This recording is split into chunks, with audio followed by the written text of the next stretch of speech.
American senator Bernie Sanders United States കോൺഗ്രസിൻ്റെ സംയുക്ത യോഗത്തെ അഭിസംബോധന ചെയ്യാൻ വിസമ്മതിച്ചു.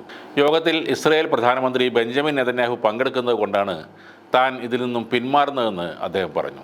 നെതന്യാഹു ഒരു യുദ്ധ കുറ്റവാളിയാണെന്നും സാൻഡേഴ്സ് വിമർശിക്കുന്നുണ്ട്. ബെഞ്ചമിൻ നെതന്യാഹു യുദ്ധ കുറ്റവാളിയാണ്. യുണൈറ്റഡ് സ്റ്റേറ്റ് കോൺഗ്രസിൻ്റെ യോഗത്തെ അഭിസംബോധന ചെയ്യാൻ നെതന്യാഹുവിനെ ക്ഷണിക്കരുത്. തീർച്ചയായും ഈ പരിപാടിയിൽ ഞാൻ പങ്കെടുക്കില്ല എന്നാണ് അദ്ദേഹം പറഞ്ഞത്. എക്സിലെ ഒരു പോസ്റ്റിലൂടെയാണ് അദ്ദേഹം തൻ്റെ നിലപാട് വ്യക്തമാക്കിയത്. കോൺഗ്രസിൻ്റെ സംയുക്ത യോഗത്തിൽ പങ്കെടുക്കാൻ നെതന്യാഹുവിനെ ക്ഷണിച്ച നേതാക്കളെയും അദ്ദേഹം കാര്യമായി വിമർശിച്ചു. യുണൈറ്റഡ് സ്റ്റേറ്റ്സ് കോൺഗ്രസിൻ്റെ സംയുക്ത യോഗത്തിൽ പങ്കെടുക്കാൻ ബെഞ്ചമിൻ നെതന്യാഹുവിനെ ക്ഷണിച്ചത് നമ്മുടെ രാജ്യത്തിന് അപമാനമാണ്. വളരെ സങ്കടകരമായ ദിവസമാണ് ഇന്ന് എന്നായിരുന്നു അദ്ദേഹം പ്രതികരിച്ചത്.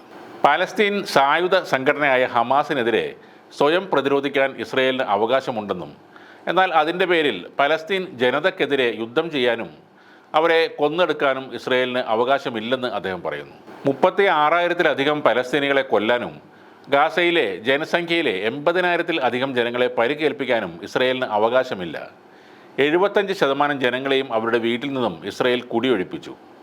ഇതിനൊന്നും അവർക്ക് അവകാശമില്ലെന്നുമാണ് സാൻഡേഴ്സ് പറയുന്നത്.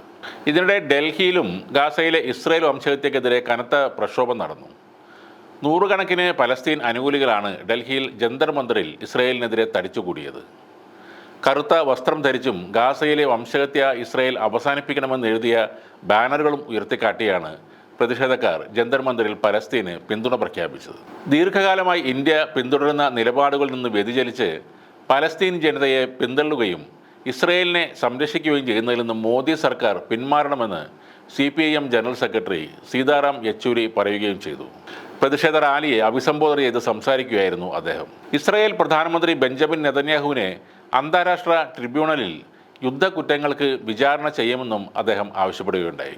ഈ പ്രതിഷേധത്തിൽ വിദ്യാർത്ഥികൾ, അധ്യാപകർ, ട്രേഡ് യൂണിയൻ പ്രവർത്തകർ എന്നിവർ പങ്കെടുത്തു. SFI അടക്കമുള്ള വിദ്യാർത്ഥി സംഘടനകളും ഇസ്രായേൽ വിരുദ്ധ പ്രക്ഷോഭത്തിൽ ശബ്ദമുയർത്തുകയുണ്ടായി.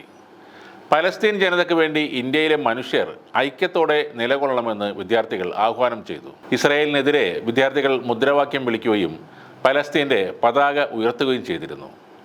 അധിനിവേശ വെസ്റ്റ് ബാങ്കിലും റഫ അതിർത്തിയിലും നടത്തുന്ന അതിക്രമങ്ങൾ ഇസ്രായേൽ എത്രയും പെട്ടെന്ന് അവസാനിപ്പിക്കണമെന്നും ഈ വിദ്യാർത്ഥികൾ ആവശ്യപ്പെട്ടു.